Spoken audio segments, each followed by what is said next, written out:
The galaxy was full of proud empires. Some were ancient, their fleets older than most stars. Others were new, rising fast, hungry for power. But all of them agreed on one thing.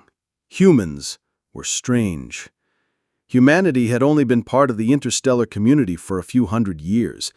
To the empires, that was nothing. They had ruled space for thousands of years, built monuments as large as moons, and conquered dozens of species. Humans, on the other hand, came from a single small world with too much water and too many storms. They had no great history among the stars. They were newcomers, rough and unpolished. Yet humans spread quickly. They built colonies on frozen rocks, desert planets, and toxic moons where no other species dared to live. They traded with everyone, laughed at threats, and treated every danger like some sort of game. The Council of Empires grew annoyed. They wanted order and obedience, not this strange species that refused to bow. So one day, the Council made a choice. They would crush humanity before it grew too strong. A combined fleet of 5,000 alien warships gathered near the border of human space. Carriers, dreadnoughts, cruisers, all armed with weapons that had ended dozens of rebellions. The Council was sure this would be quick. They sent a message to Earth and every human colony. The message was simple.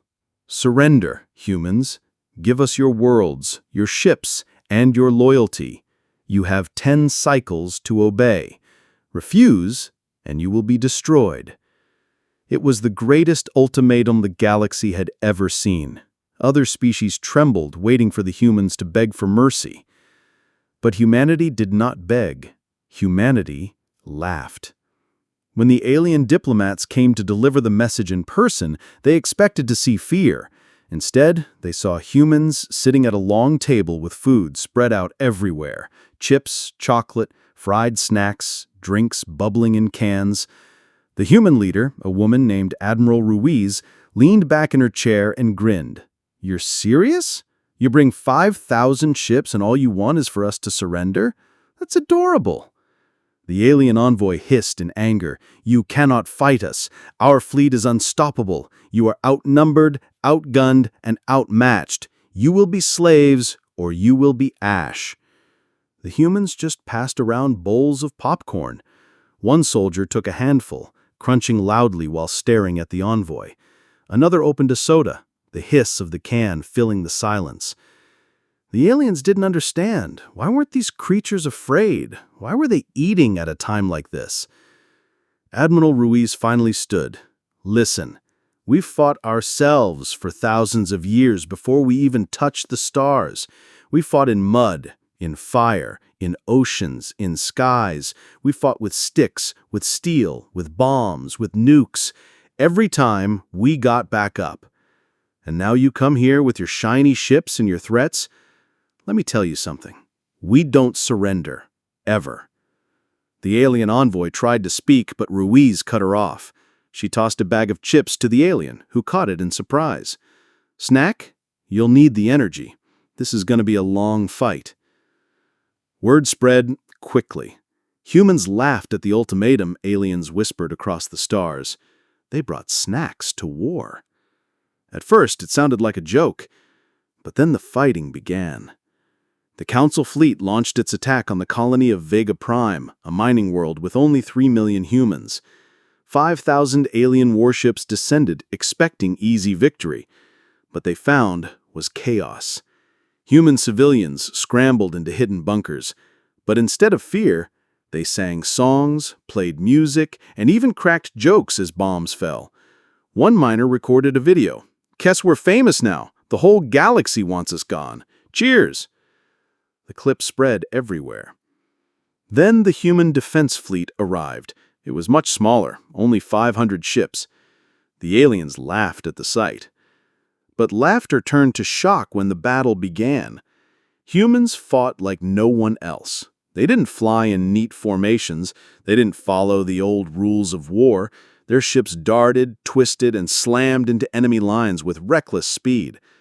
They used railguns that hurled metal slugs faster than light, missiles that split into 100 smaller warheads, and weapons cobbled together from sheer human stubbornness. And they were unpredictable. One human ship, heavily damaged, pretended drift powerless. When an alien cruiser moved in to finish it, the human ship detonated, taking the cruiser and 3 escorts with it. Another human battleship used its own wrecked engine as a bomb, ejecting it straight into a carrier's hangar bay. Every time aliens thought they understood, humans did something crazy. Within hours, hundreds of alien ships burned. The council admirals screamed in disbelief. They should be broken. Why do they keep fighting?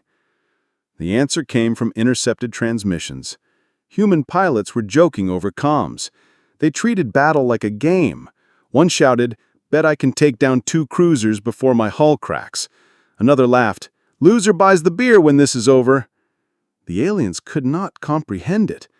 They were risking their lives, yet they were laughing, snacking, and making bets.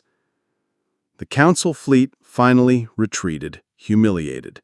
5,000 ships against 500, and still the humans stood. Across the galaxy, species that had feared the council began to whisper. Maybe humans were different. Maybe they were hope. The council did not give up.